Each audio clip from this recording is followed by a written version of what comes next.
بسم اللہ الرحمن الرحیم۔ السلام علیکم ورحمۃ اللہ وبرکاتہ۔ الحمد للہ وکفی وسلام علی عبادہ الذین اصطفی، اما بعد۔ حاضرین و ناظرین، یہ درس حدیث نمبر 597 ہے اور آج کا عنوان ہے کامل وضو اور خشوع والی نماز گناہوں کا کفارہ ہے۔ روایت سماعت کے لیے ترجمے کے بعد تشریح کی جائے گی۔ بسم اللہ الرحمن الرحیم۔ عن عثمان بن عفان رضی اللہ عنہ قال سمعت رسول اللہ صلی اللہ علیہ وسلم يقول ما من امرئ مسلم تحضره الصلاة المكتوبة فيحسن وضوءها وركوعها وخشوعها إلا كانت كفارة لما قبلها من الذنوب ما لم يأت كبيرة وذلك الدهر كله۔ صحیح ابن حبان۔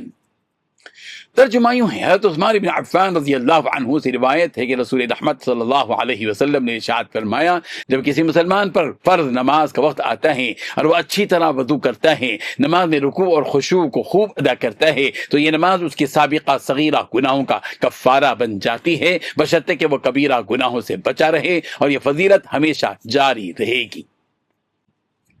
حاضرین و ناظرین، اس حدیث میں رسول رحمت صلی اللہ علیہ وسلم نے نماز کی عظیم فضیلت اور اس کی روحانی اثرات کو بیان فرمایا ہے۔ آپ علیہ الصلوۃ والتسلیم نے فرمایا کہ اچھی طرح وضو کو مکمل اور سنت کے مطابق کرنا، رکوع و سجود کو اطمینان سے ادا کرنا اور نماز میں خشوع و خضوع اختیار کرنا ضروری ہے۔ جب بندہ اس کیفیت کے ساتھ نماز ادا کرتا ہے تو اللہ تعالیٰ اپنے فضل سے اس کے صغیرہ گناہوں کو معاف کر دیتا ہے۔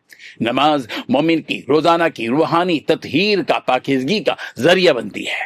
جس طرح انسان اپنے جسم کی صفائی کا اہتمام کرتا ہے، اسی طرح 5 وقت کی نماز اس کے دل اور اعمال کی صفائی کا سبب بنتی ہے۔ یہی وجہ ہے کہ اسلام میں نماز کو دین کا ستون قرار دیا گیا ہے اور اس کی پابندی پر بہت زیادہ زور دیا گیا ہے۔ ہر نماز بندے کو گزشتہ لغزشوں سے پاک کرتی ہے، ایمان کو تازہ کرتی ہے اور اللہ تعالیٰ سے اس کے تعلق کو مضبوط بناتی ہے۔ البتہ کبیرہ گناہوں کی معافی کے لیے سچی توبہ اور رجوع الی اللہ ضروری ہے۔ اس لیے مسلمان کو چاہیے کہ ہر نماز کو آخری نماز سمجھ کر پوری توجہ، عاجزی اور اخلاص کے ساتھ ادا کرے تاکہ وہ دنیا اور آخرت کی کامیابی حاصل کر سکے۔